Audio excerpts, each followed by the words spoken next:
Thank you for joining us wherever you are. This podcast episode is brought to you by the Old Ways Actual Play team. This actual play uses the Mage the Ascension 20th anniversary rules by Onyx Path Publishing. This actual play is performed by adults and contains adult themes. Our World of Darkness is intended for adults. Listeners should pay close attention to all listed content warnings. All content, including names, places, events, companies, and etc., which may bear resemblance to entities living or dead, is strictly coincidental. My name is Michael Diamond, and for tonight's game, I will be your storyteller.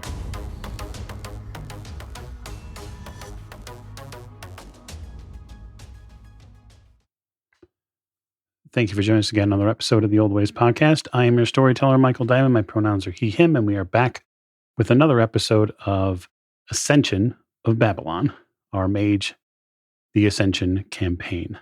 We want to welcome you back in, and at the top of the show, as we like to do, we'd like to thank you, the listener, and especially you, the Patreon supporter. So if you've not had a chance to check out what we offer on Patreon, you can at patreon.com/theoldwayspodcast. Give you a perfect opportunity to perhaps inject a little bit of wild magic into our game. And then, as we always like to do too, when it comes to the World of Darkness, we would just like to remind you that this is a mature game, played by mature, mostly mature players, and will involve mature themes and scenes, so not for your kids. And now, introductions will begin to my right. Hi, this is Allie, and I play Kayleigh and Godfrey. And I had dinner, and I lied to Gran, and definitely everything was fine afterwards. Yeah, and as we learned last episode, you are a shitty liar. And to Kayleigh's right. Hi, my name is Tegan, and I'm playing Mr. B, and I'm happy to help. Welcome back, Mr. B. Good to have you here. To Mr. B's right. This is Lecco playing Dante, Maxim, Vargas, Bailey. He, they, who in a sea of sweaty pectorals elects instead to glisten. As so you should. At the end of the table. This is Jake. I'm playing Oliver Devereaux, gambler extraordinaire. Extraordinaire. Yeah, just ask me. I'll tell you. Okay, fair enough. Fair enough. And to Oliver's right. Hi, this is James, and I'll be playing Adam Harrison, who just really hopes he gets the hang of all this, because he doesn't need another complication. Oh, I've got one teed up for you already. No, not to worry, Adam. And last, but most certainly not least. Hello there. This is Rosie playing Jules, James's avatar. Wonderful to have you here.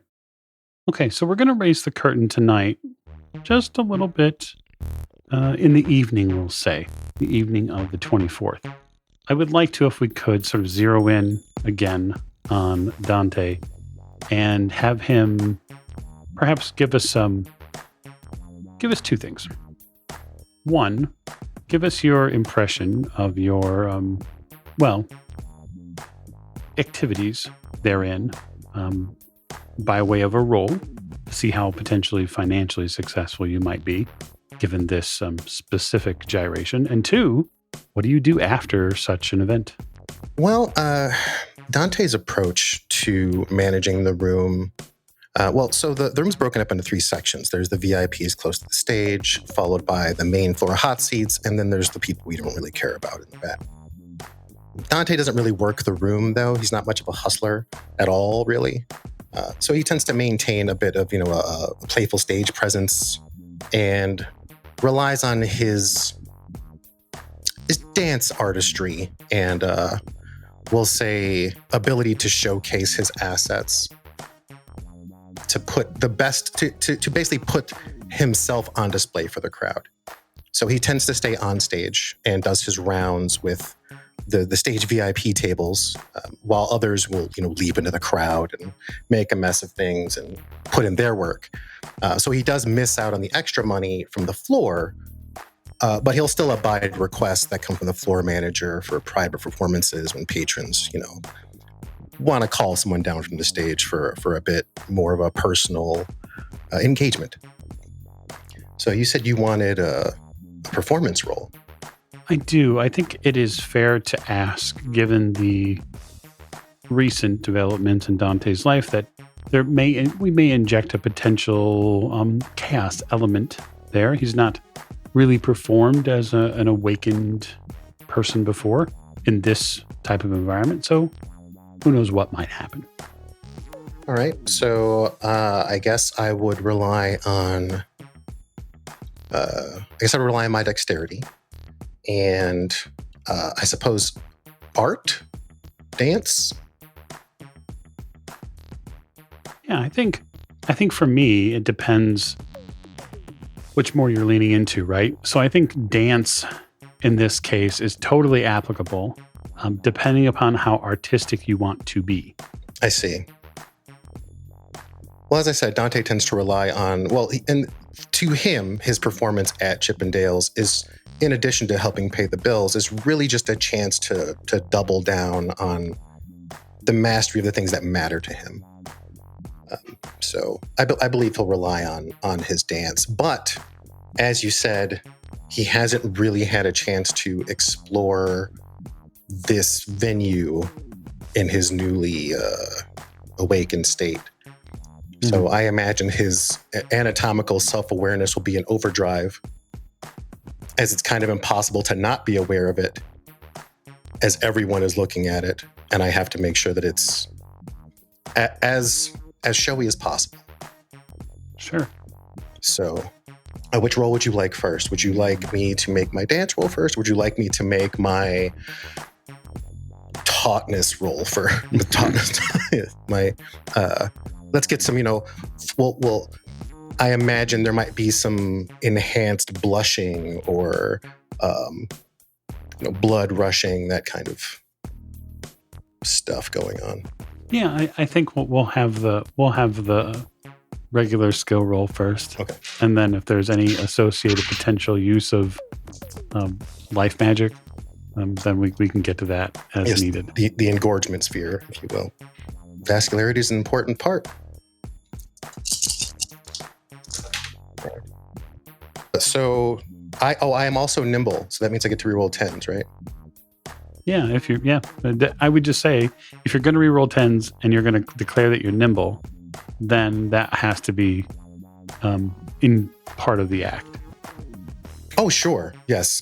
Dante is a showman, so he is definitely bounding around the stage. He makes use of the space. That's why he tends to inspect it before he goes on, well before the performance starts, just to make sure there's no unstable locations or places that are shaky or places that have been damaged from the day show. Difficulty is 7, correct? Yeah, all diff is 7. 4. So 4 successes on my boogie. We're boogieing for 4. Okay. You boogie. You shake and dance to a rhythm which is, one you begin to I guess, congeal with. You sort of become one with the music as it plays. And then the DJ here is someone who knows each of their performers fairly well. And so they continue to sort of entice you to go to new heights on all the VIP sections and the hot seats, etc. From a sensory perspective, for you, it is not something you're necessarily fully prepared for. Really, because you get a lot of input from not just other people's eyes, but you start smelling their pheromones on a level you were not prepared for. And not everybody has the same level or strength of pheromones. Some people are really, really strong. Other people are more subtle, intriguing, as is the man in one of the VIP chairs. And you've not seen him in here before, but he clearly has brought an ensemble outfit, which, smells an awful lot like money. You don't know if he's a whale from one of the casinos, probably, or what. But he doesn't look like a regular in here, and he does look like he's having a very good time watching you. And does that person seem to be, I guess, the most interesting person in the room to me? He's certainly intriguing. He wears his Armani very well. It's a matte black version of the suit. No,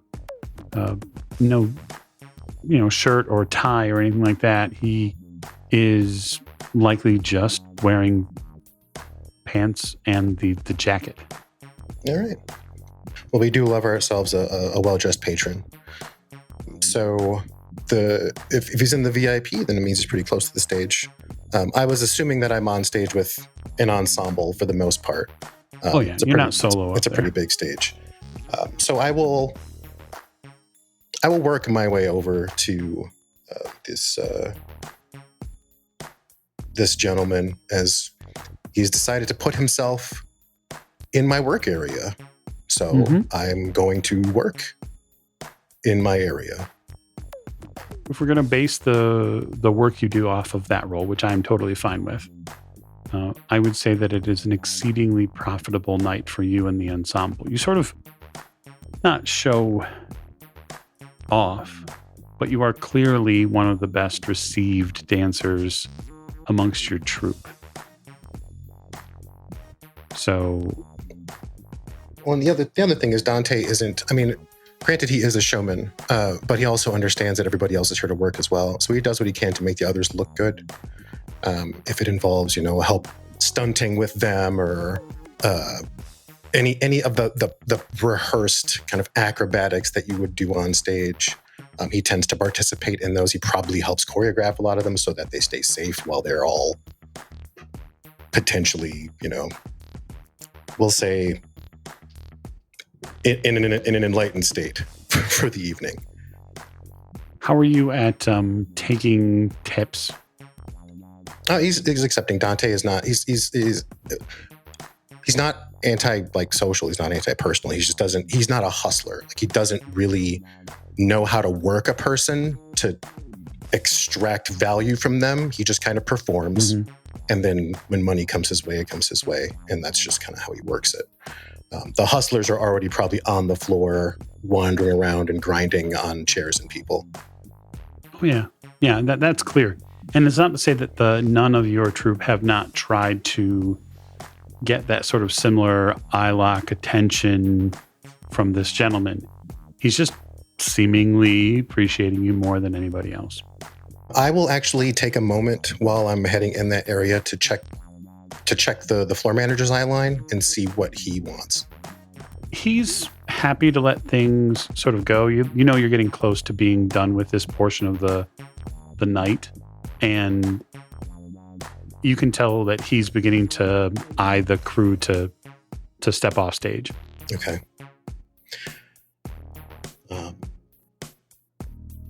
And yeah, unless if it's one of those situations where this person seems happy to receive the performance without a word, I am happy to provide it without a word. I will maintain a level of eye contact that is not awkward, but is, it's there, it's present. I remain engaged with it. Certainly. So you come off stage for a little bit and get a chance to hydrate and do all the things that are necessary to keep the factory moving.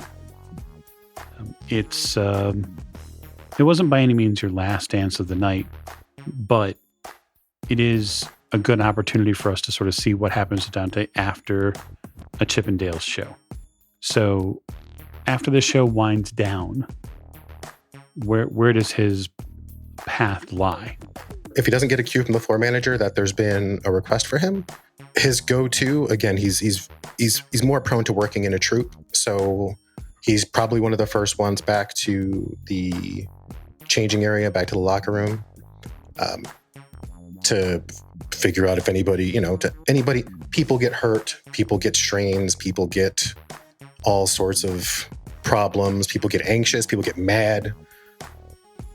He tries to help moderate the mood in the locker room because he knows that they're going to be back on stage in, 20 minutes, 30 minutes, or what have you. So he just tries to get everybody back in the mood. So you don't get a request for any sort of private attention, but the floor manager does get into your ear and say that the gentleman that was watching you during the last dance has indicated he might be interested to speak about a private arrangement at a later date. Oh, parties are okay. We can do those. Is he thinking like a solo gig, or is he looking for a troupe?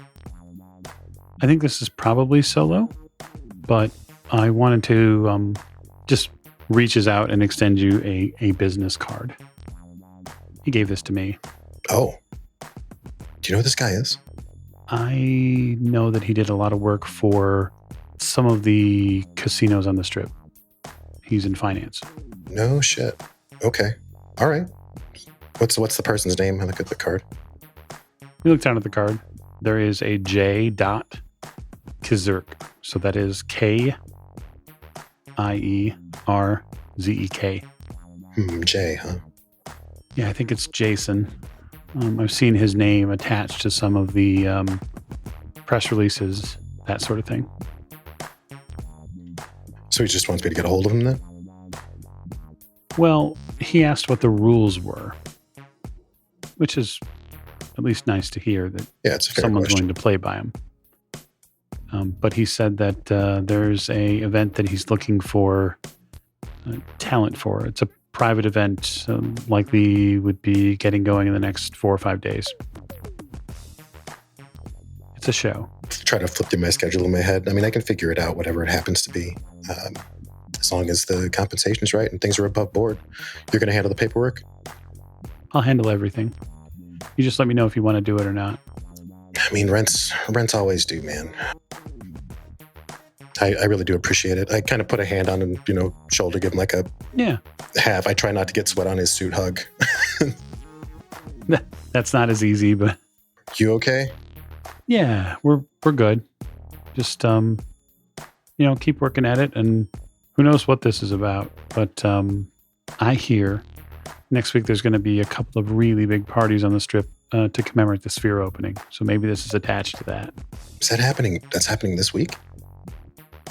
I mean, it's 4 or 5 days from now. Head down, nose to the grindstone. I really appreciate the heads up. Good looking out. I don't suppose you've seen Sophia. I look around. No. Should I?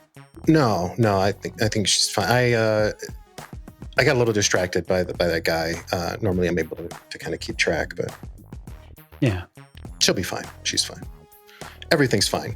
I'm gonna get a snack. I go get a snack. Okay. You go and you get your snack.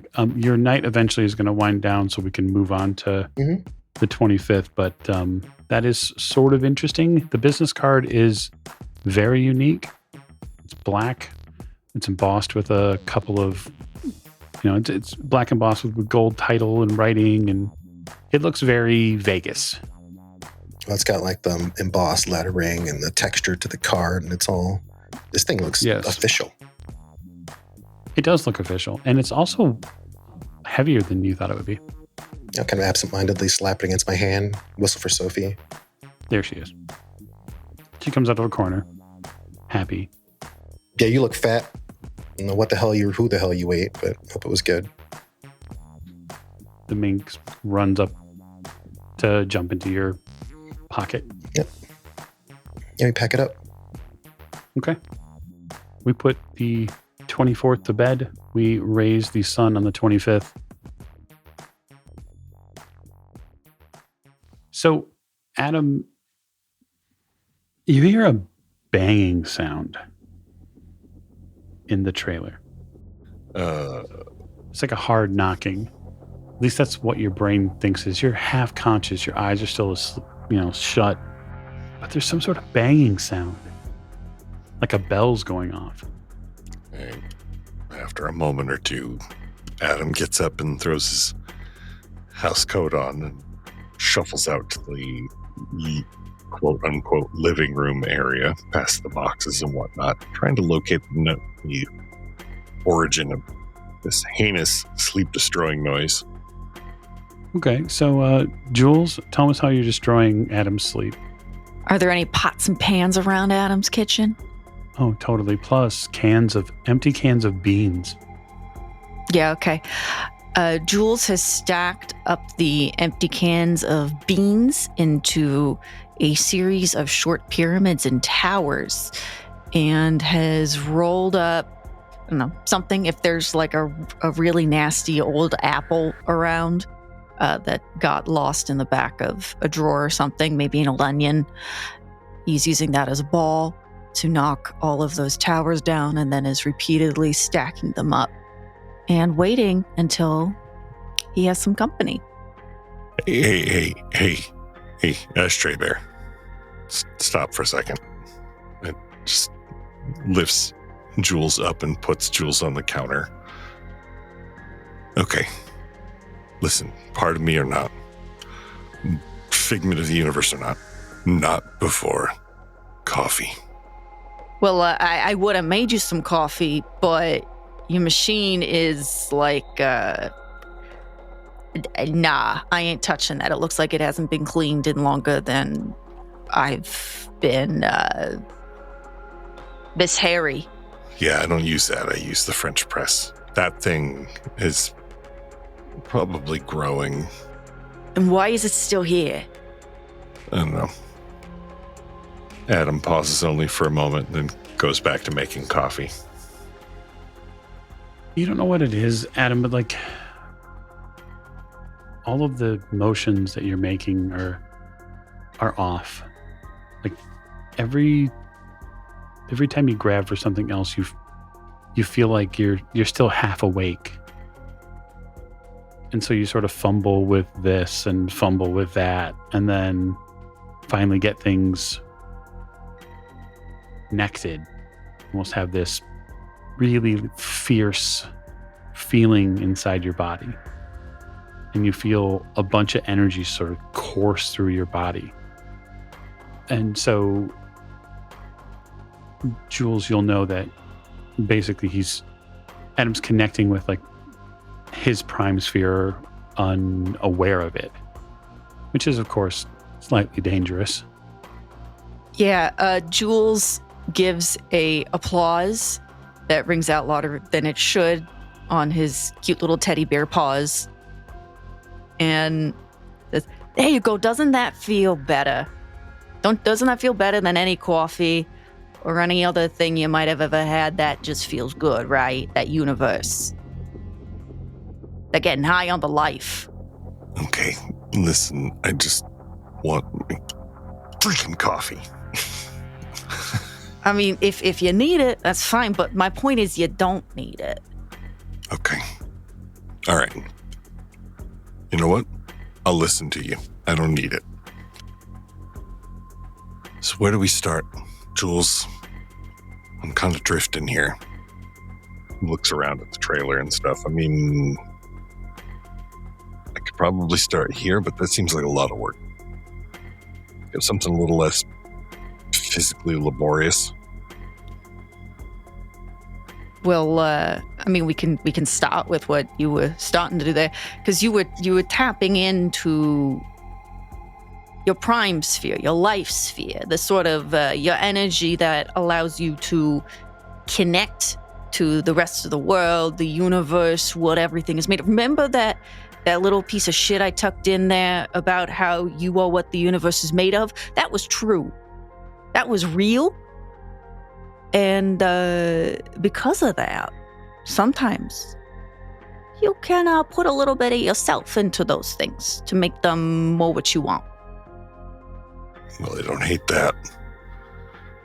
Been spending my entire life having other people make things what they want for me. So it'd be nice for me to be, calling the shots for once.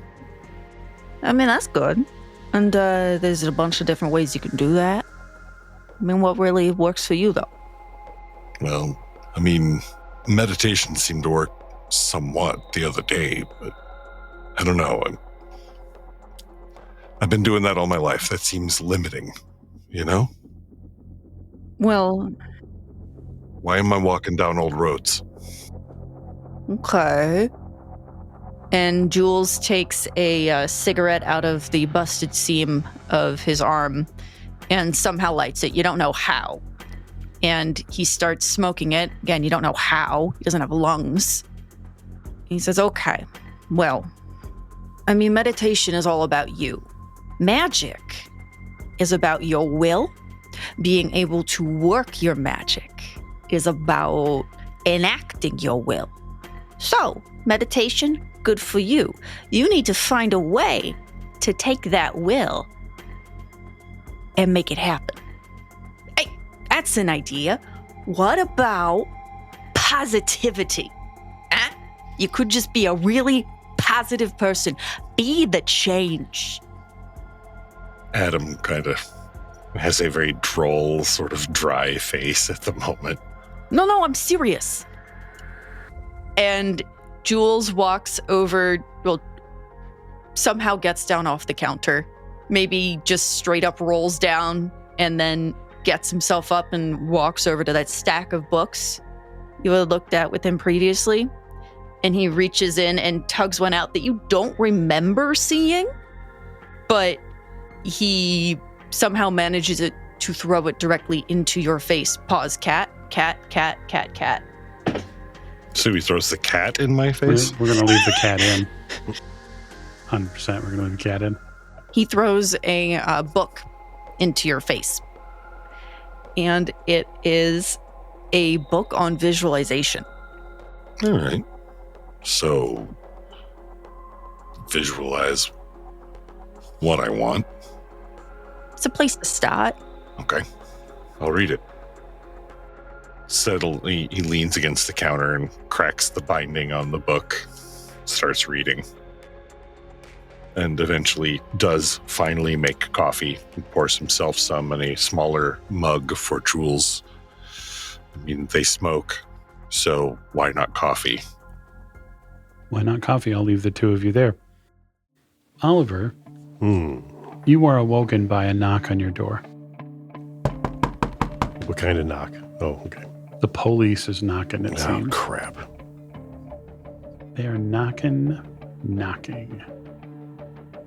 Okay, I very quietly tiptoe to the door. Mm-hmm. My ear against it and see if I can hear anything. You put your ear against it. You hear what sounds like the fuzz of a radio call. You hear more than two voices outside your door. Do I have a fire escape? Do you have a fire escape? You do live on an upper, and so it does stand to reason that you would have probably not a fire escape, because I don't think that Las Vegas has a ton of fire escapes. But what you probably have are a method of egress that would get you to because the way I imagine your apartment is, you have sort of a walk around path on the second and third levels here. So you have multiple methods of you could go down the front stairway or the back stairway or the left side or right. It probably has 4 different stairways to get into this place. And it's probably 2 or 3 levels. So I know you don't live on the first floor. Right. Oh God, fine. All right. Oh, I'll open the door. Okay. Keep the chain on. You open the door. You see the 3 police officers outside your door. Oliver Devereaux, Yes. we're here to issue this warrant. They hold up a big piece of paper. All right. Thanks. Drop the chain. Yep. You drop the chain, and the first officer walks in. He hands you the warrant. All right. I check it out. So you're an intelligent and educated man. You're someone who has been through academia. And so I'll ask, does Oliver have any law? No. Oliver Okay. does not. So I will offer you an intelligence and academics roll at an increased success requirement All right. to attempt to discern the legalese within your, well, the warrant here. Okay. That is 7 dice. 3 successes. Okay, very good roll. So you begin to read through the warrant. The officers begin to search through your, frankly, meager apartment. And when I mean search, they're looking at everything and under everything. Couch cushions, chairs. They upend your mattress. They're not at all being calm or careful about anything. It looks like what they're attempting to find is what they believe is evidence that ties you to a home invasion, house explosion on the north side of Las Vegas in a couple of nights ago. That's what they're looking for. Since I'm probably one of the very few people alive who's connected to it. Yeah, I can see that. Yeah.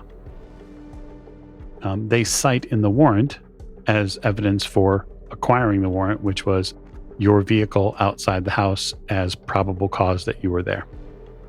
Fair enough. Now, if my memory serves correctly, Oliver ditched his clothes from that night. Yeah. At least your shirt or something. But I don't think he ditched your shoes. It takes him a couple of minutes. Probably by the time you get done reading what they're looking for, you hear shoes from like the back bedroom. And you see the officers come back and collect the shoes. They put them in a big bag. And then one of the officers turns around and says, Oliver, place your hands on your head. Oh, this day keeps getting better and better. They handcuff you before you're even allowed to have a cup of coffee. That's some bullshit. They begin to walk you out. As they walk you out and down the flights of stairs, your neighbors get a full display of you in, a t-shirt and, joggers, which is probably what you're in to answer the door. They do close your apartment, which is, I suppose, nice of them. Yeah. But I would like to have you make me a perception awareness roll. That will be 4 dice. Not a single success. Okay. You get walked down through the apartment grass and eventually into the back of a squad car. It's got a divider in it, and they're not rough with you by any means. They put you in the back of the squad car, and then they decide to take a casual union break there while they talk back and forth over at this car that's in front of this SUV. Must be a supervisor or something like that. They're sort of yakking in front of it. And while you're squirming in the back seat, trying to figure out where on earth this Monday got to, you hear a tap on the glass. I turn. You turn across the way and you see someone you've not seen before. Older man, probably in his late 40s, early 50s. He has a very business haircut. It's parted on the left and then pushed all the way over. He has a mustache. He wears sort of not thick spectacles, but glasses with a rather thicker, darker frame.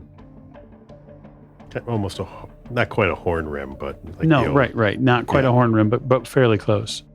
And he says, and you hear him plain as day through the glass, I don't think this is where you're supposed to be. You're telling me? I'm quite aware this is not where I'm supposed to be.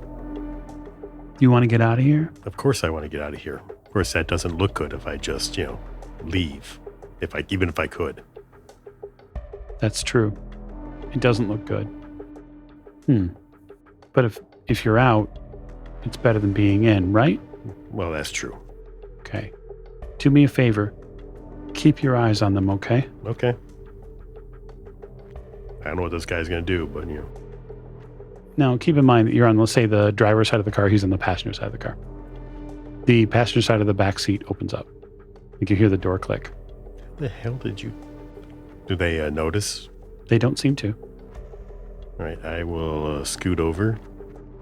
All right, turn around. All right.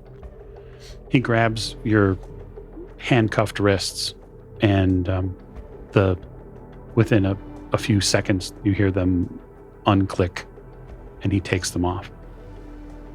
Okay, we gotta go. Yeah. Okay. He helps you out of the car, because if you've not ever been in the back of a squad car, I can tell you that it's a little cramped. You hear a song in your ear just for a moment. I think it's playing out of the supervisor's truck.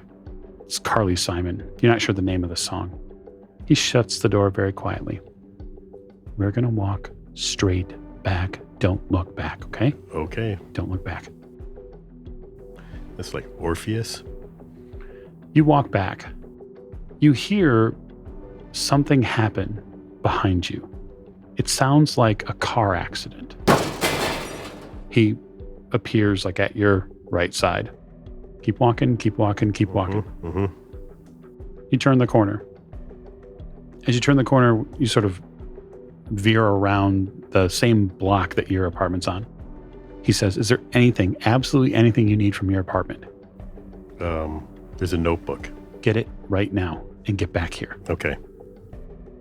You turn to go to your apartment building. Out of the corner of your eye, you catch that there has been a massive 3 or 4 car pileup in the intersection near your apartment. All of the available police officers who are around it are surging towards that area to help people. That's lucky. All right, I go to the apartment. You get to the apartment. Acquire your notebook. Get my notebook. Probably get some clothes. Because, my jacket, that kind of stuff. Right, yeah, you can't run around like the Big Lebowski all day. I mean, you could. Right, well, I mean, he did it. You head back out, and near where you split off from this gentleman, there's a mid-80s station wagon sitting there, and he's sitting up against it, watching his watch. Where'd you get this thing? In a museum? No, I bought it actually for about $2,500, and it doesn't break down. Well, all right then. He gets in. I'll get in. He turns right over, and he pulls away down a different street. He looks over at you. So, I don't want to seem ungrateful or anything, but who the hell are you? Crescent. My name is John Crescent. This won't mean a whole lot to you, but order Hermes. Aquarius. No, it's not like that. You like books? Oh, yeah. I got just the spot. You drive for a couple minutes. During the drive, John offers you coffee, like hot coffee in his cup holder. Oh, thank God. No, Hermes, thank him. Okay. So here's the deal. You had a mysterious but yet wonderful accident a couple of nights ago, right? Yeah, yes.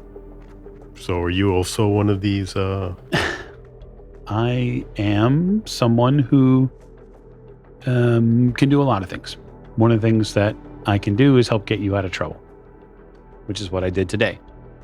Not completely without reason. Okay? Okay. I have my own reasons. One of the reasons is that what was about to go back down there was you were going to get put into the system. And I'm not talking about the one PD uses. We'll talk more about it a little later. I run a bookstore, a library, a couple other places. I do that because I love knowledge. I think it's the most important thing that we can do in our existence is to acquire knowledge. Okay. I'm with you so far. A couple of nights ago, you were at a house party. Things went wrong. The house went boom. It did so because you woke up. Wait, so I did that? Oh, yeah. You harnessed for a moment, just a moment, a shred of your actual potential.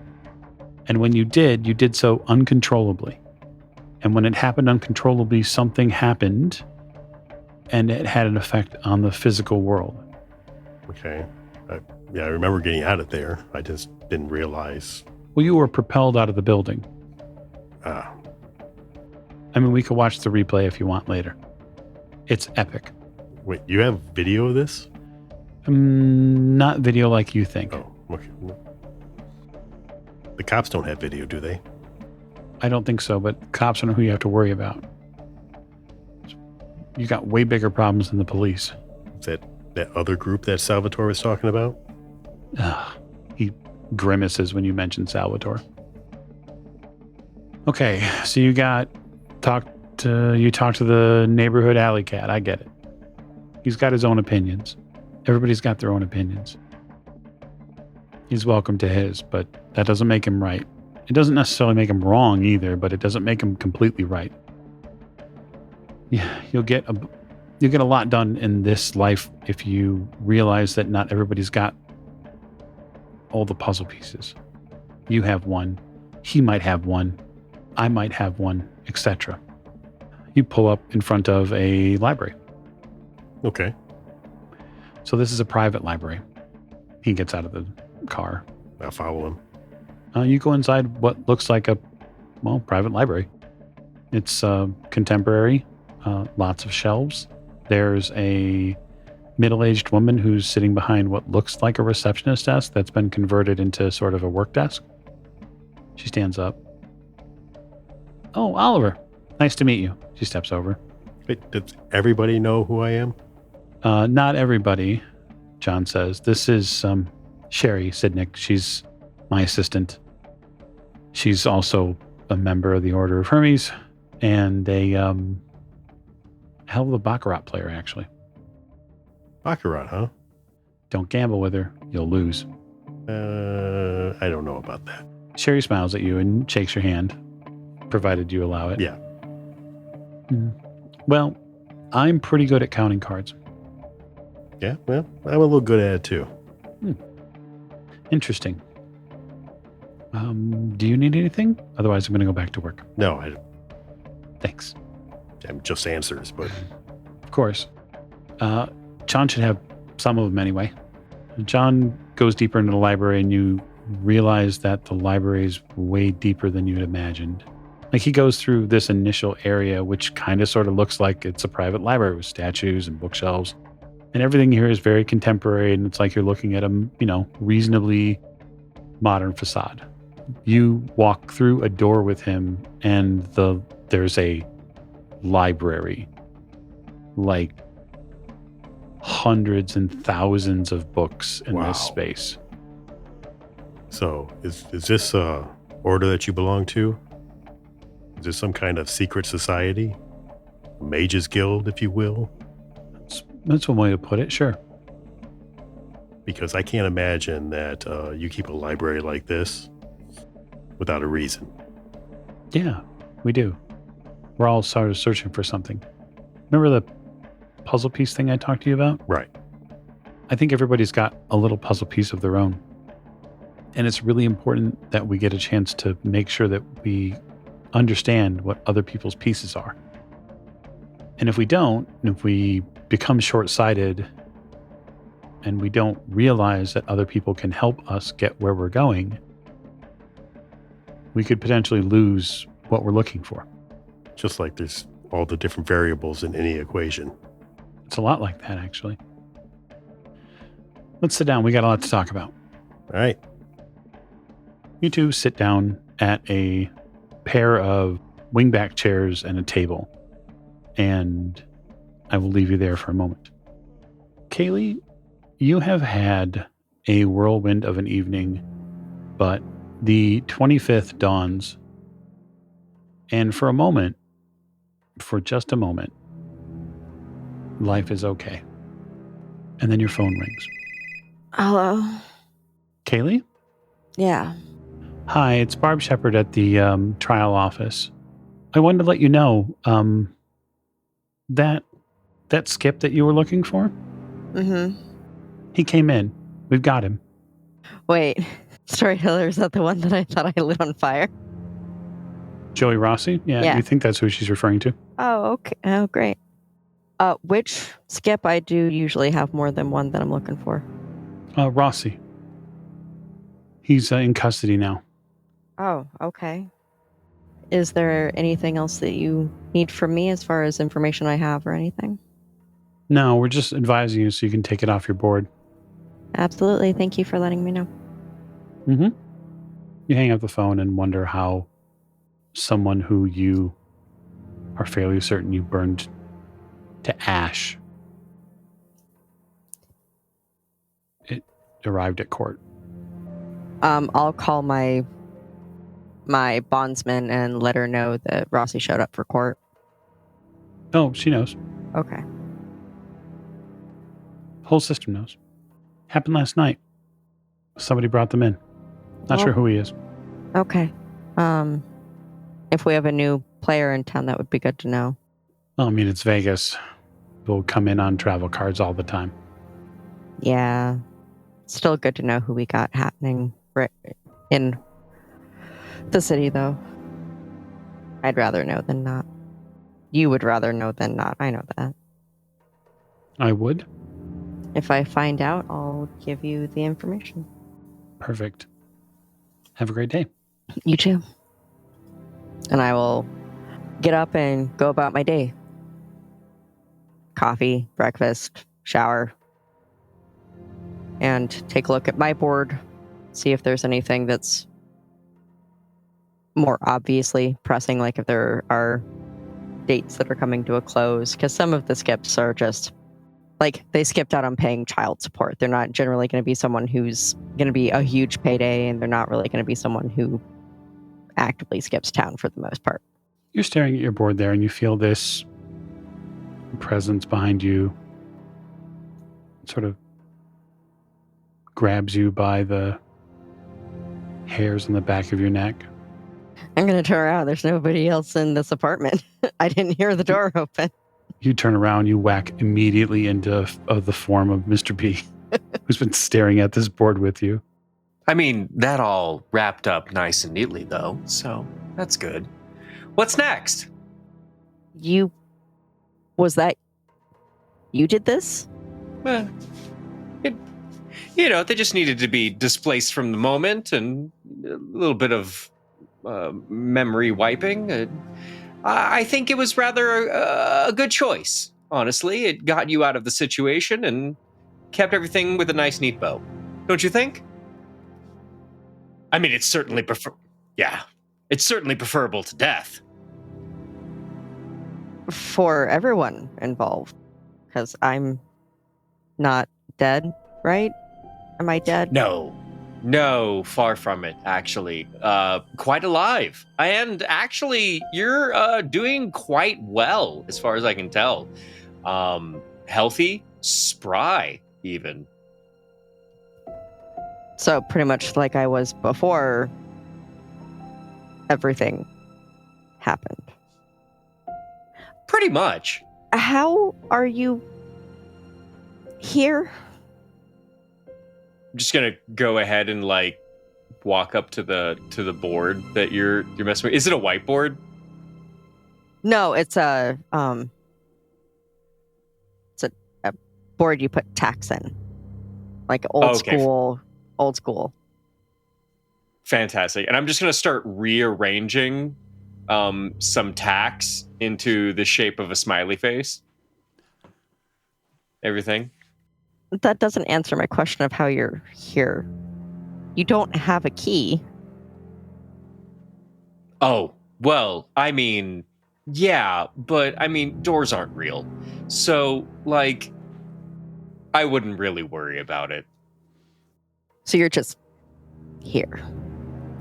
For the moment, yeah. I do have some stuff that I need to take care of, but mostly just checking in and making sure that you're doing okay.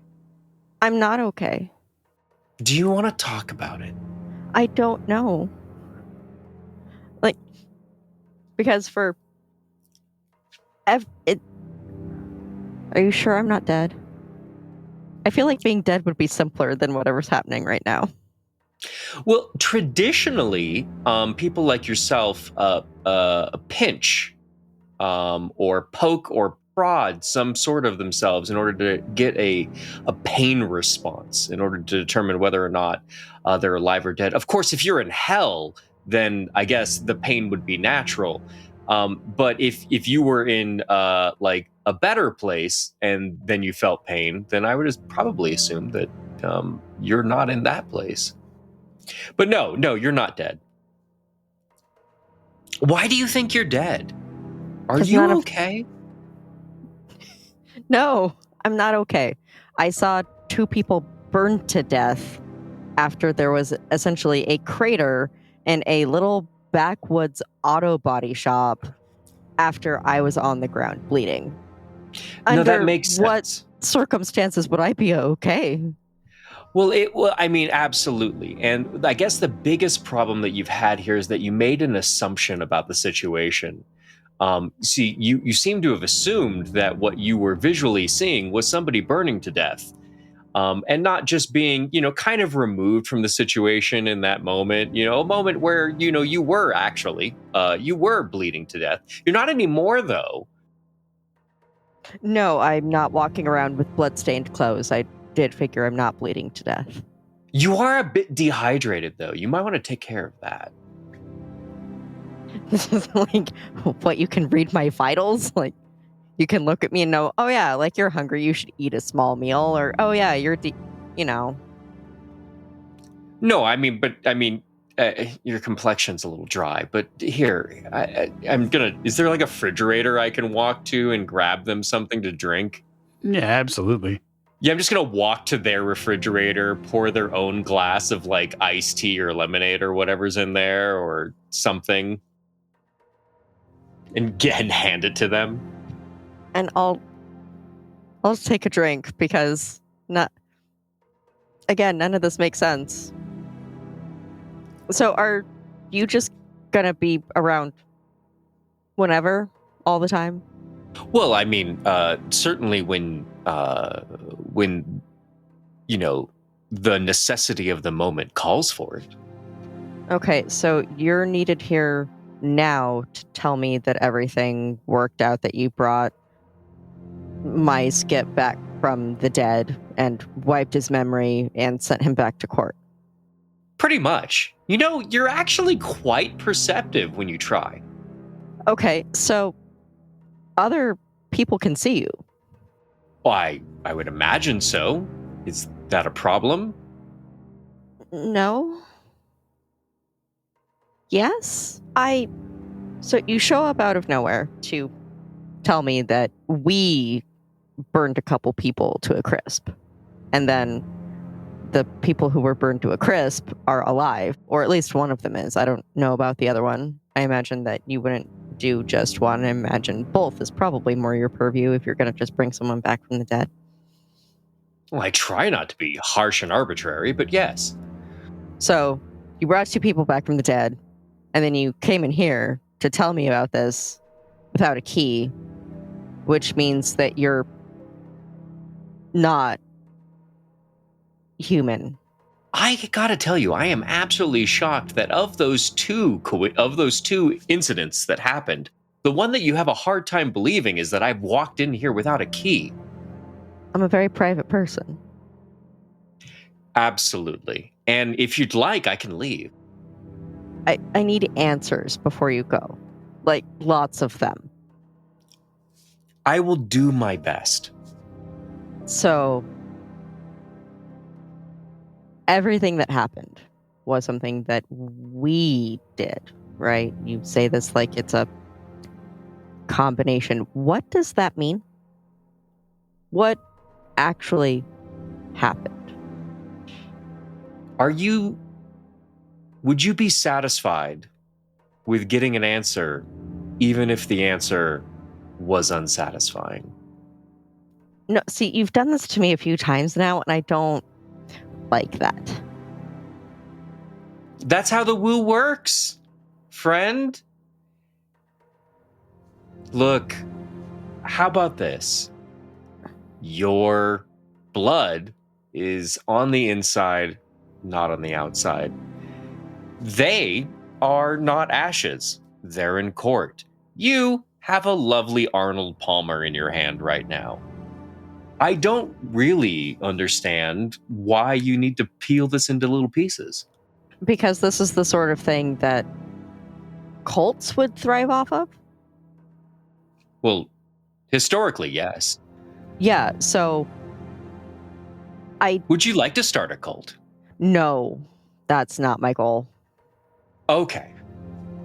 No, what I would like to know is if what happened before is gonna happen again.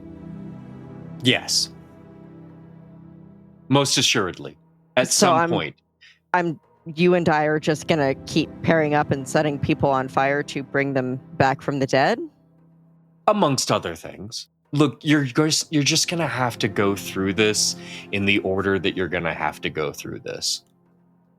Do you know what that order is? Again, I would love to give you a satisfying answer. I'm not sure I like you. That's okay. So, Dante, you have a routine. You're a person of routine. We've glimpsed a bit of that. Good morning. Good morning. Good morning on a Monday. Good Monday morning. Yeah, Monday is a great. It's the start of my week, really. That's right. It's 4 a.m. and you are awake. Well, as Dante is someone who is hyper flexible, or you could say like having hypermobility. Dante is extremely careful to manage his joints, as it's not like an uncommon side effect of one of the many variations of like Ehlers-Danlos or Marfan syndrome. So the first hour after waking is spent in careful meditation and slow stretches, where you kind of test the capacity and stability of every joint of his body, and measures the reactions of like his internal organs to some of the more aggressive human folding that is specifically done in like Cirque du Soleil, or in I guess you could say your radical yogis. Sure. But yeah, he's essentially mentally calculating his Baden score. So that's what he does for about an hour. And then after the stretches and cleanup, he realizes that he totally dropped the fucking ball last night and goes to check on Calliope to see if she's in and if Miguel is still, I'm assuming Miguel's still sleeping, but is Miguel's mother, is Estella here? Has she come back yet? Is an excellent question. So you go in to check on Calliope. Quietly. Very quietly. Because you don't want to, when it comes to college kids, you don't want to, wake them before they need to be woken. Right? Sure. And sure enough, quiet as a church mouse, you are checking. And Calliope is where she is supposed to be. Where's Miguel? That is an interesting question. Miguel is in the front room. It is just about 5 a.m. And Miguel is watching cartoons by himself. Hey, buddy. He looks up at you. Hi. Where's Mama? She's asleep. Turns and points. Oh, she's here. Is she here? Mm-hmm. She's here. Are you hungry, buddy? Mm-hmm. Why don't we go get some breakfast? You can watch your shows after you eat something. How long have you been awake? I don't know. Let's kind of escort him into the kitchen. You escort him into the kitchen. He's one of those kids that is a get into everything kid. And so when he gets into a new room and a new space, he just begins touching things. He doesn't really wait. Like he goes for the pots and pan cabinet. He makes a beeline for it. I mean, I do what I do. So I start preparing my breakfast with one hand, and with the other hand, I go make sure that, I grab the box of Cheerios off the shelf. So I will prepare my breakfast, which consists of approximately 6 ounces of a plain Greek yogurt, some low-fat cottage cheese, whole grain bread, approximately a cup of blueberries, and 2 tablespoons of chopped almonds, and he gets a bowl of Cheerios. Isn't life nice? Assuming that the fridge is stocked, yeah, we're okay. There's a lot of people who come in and out of here. That's just sort of the way of things. Yeah. And the fridge could probably use a restocking. I write a bunch of shit on the front with the dry erase marker. While he is eating, I will take my my little plate and just kind of wander around a bit. I'm going to go. He said that Estella was there. Was she in the living room? No. Okay. I will go check her bedroom. You go check. Well, their You bedroom. go check their bedroom. She is asleep. She looks just by looking at her, no funny goggles or anything. She looks exhausted. Like you can tell she's sort of like open mouth drooling, complete passed out. Doesn't even look like she got undressed to get into bed. So you kind of wonder how late she might have been out. I will let out a deep sigh, and I will grab whatever, a handful of grapes or something, or an orange, and an espresso, and I'll leave it on her nightstand. You espresso fairy her. Yep. With a sticky note says, "Did you win?" ? And I just leave it there. And I guess I spend the next hour or so getting cleaned up, and then I get ready for my run. Yeah. So since she's home, I can check that box as far as not having to worry about running after her. And I want to be out before everybody starts waking up. So I will bring Miguel to the living room, sit him down with his bowl of Cheerios. I'll refill him, top it off, throw a banana in there, ruffle his hair, and say, now, don't turn the volume up too loud. People are sleeping. Uh-huh. It's full of Cheerios, so it's more like, uh-huh. Okay. Crunch, crunch, crunch, crunch, crunch. And but I still do have 2 destinations. The first one is I have to drop an envelope at the bank containing last night's, sweaty earnings. Sure thing. And then I think the second one is going to be, I'm going to alter my route a bit, and I'm going to breeze by that garage where Jamie supposedly works. I'm sure he's not in. It's a little early, but I want to, I want to check the place out. I want to see what's going on there. I've never been to his place of work. You have to extend your run quite a bit, but that's okay. You're fit enough to be able to sort of add another kilometer or so to what you're doing. Well, I have to stay on schedule, so I'll just increase the pace. As is life. So when taking this trip into what would be more commonly termed as West Vegas, the garage here is not what you would call a traditional automobile garage. So the neighborhood is a little tougher probably than you were hoping that she would be involved in. The garage itself is, a 2 or 3 car auto mechanic shop. There's a litany of vehicles out front, likely in all manner of repair and or need. Most of them, probably more than 50% of them, are clearly vehicles that are over accessorized for their year. So you have your traditional late model Chevy Caprices with 20 or 22 inch rims and blacked out windows. And then you have a Honda Accord next to that. So there's a lot of things here that sort of don't completely fit with one another. And a quick pass of that place, if you do not a full circuit, but sort of just you round the block to get as much of a look as you can. It's fairly clear that there is a back, a fenced area to the shop that you can't totally see what goes on back there.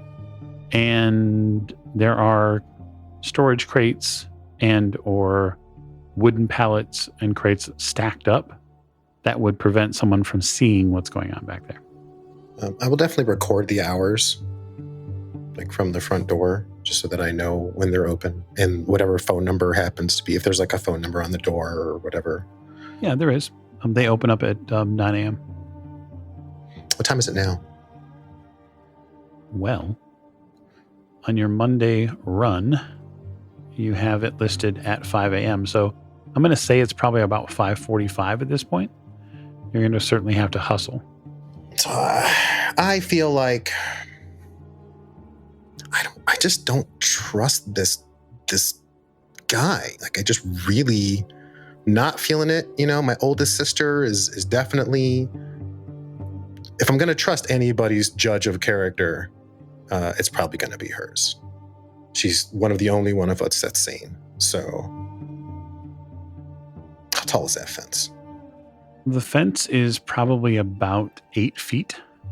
There's no like razor wire on top of it or anything, but there is what looks like a topper to the fence, which could potentially be useful as an anchor point.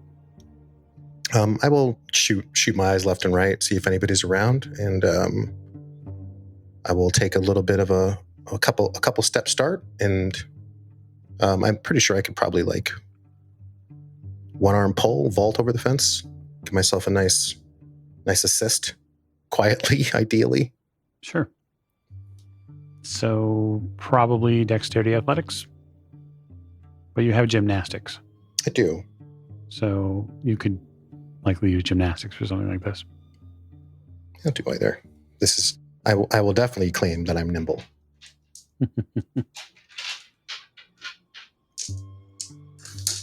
It's probably just parts. 2, 3.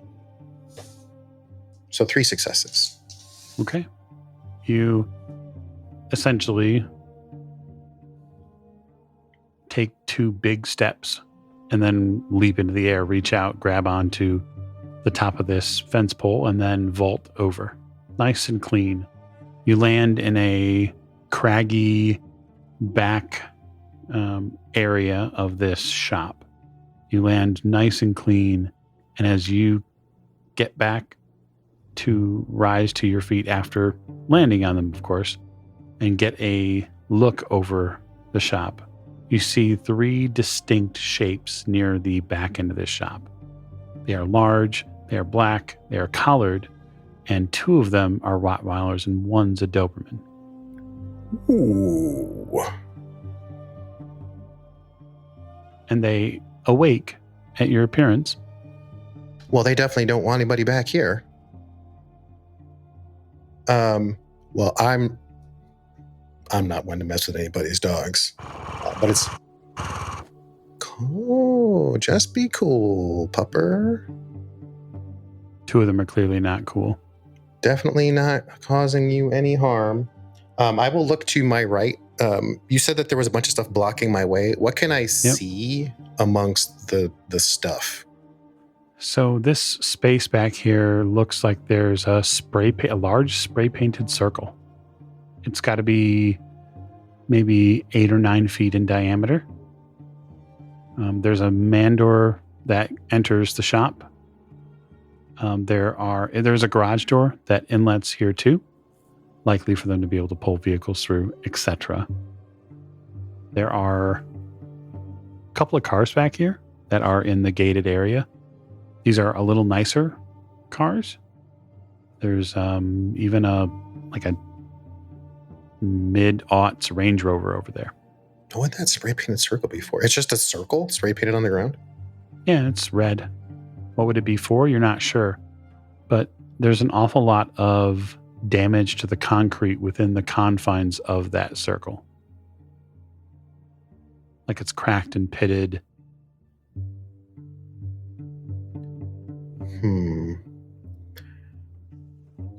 How are the dogs doing? They're agitated at this point. I'm doing my best. I'm not moving yet. I'm sure I'm going to have to relatively soon. They're growling, and the Doberman begins to bark. Oh, shit. So I think I would like to... I'm trying to make sure that these dogs are nice and chill. So when the Doberman starts barking, I'm going to look at it, I'm gonna say, that's really not necessary. But shh, just calm down. Just please, just give me a second here. And I'm going to try to calm the dog. Okay. What sphere are you going to attempt to use to do so? Mind? This would be mind 2, I believe. It's either a mental impulse or like a... Yeah, I believe it's a mental impulse. Okay. Yes, I think that I'm going to try to soothe the beast a bit, knowing that I was able to kind of connect with, and I haven't tried to insert a thought in anything yet. So far, I've just been kind of taking things in. But this place is really setting off my alarms, and so I don't. Yeah, I think I'm just going to try to soothe the dog a bit. I don't have any food to throw him. What tool are you going to use to make this happen? What channel? What focus? For his mental focuses tend to be meditative. They tend to be centered around breathing and like centering himself, as opposed to the more physical. I believe the way that he would approach this is he would treat it the same way that he treats his interactions with Sophia. He's going to treat the dog in kind of the same level of like mutual respect that he has for most living things, and try to exude an air of calm.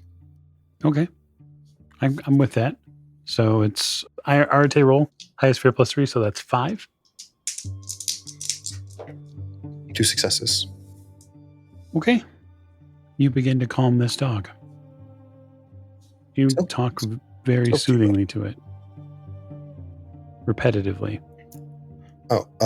Yes, his other focuses are for mental coaching, jeering, and motivating. So I'm just kind of coaxing the dog into relaxing. Yeah, this is definitely probably more coaxing than motivating. Yes, for sure. You get this dog to calm. The dog seemed to sort of take its lead. I would like you to make me a perception awareness roll.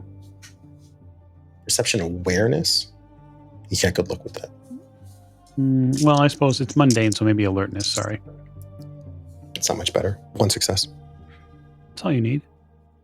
You calm these dogs down, right? You give them your best Jurassic World impression, and you calm the raptors who are here trying to eat you. And you finally get them to just chill. And you look at that center dog, the one directly across from the back door to this place. And that's when you realize that there is a CCTV camera on the back of this door. Huh. Well, that's a shame. So what I will do is I'm going to kind of kneel down and make a bit of a pantomime of looking around for something, which I will pick up and put in my pocket. Okay. And then I'm going back over that fence. Okay. I'm going to let you hop back over that fence without any sort of roll. I think you can easily get up on the boxes that are on this side and quite easily get over the fence. It is also where I'm going to call this episode to a close. So thank you so much for joining us on this episode of The Ascension of Babylon, our Mage the Ascension Chronicle. Thank you, and we'll see you next time.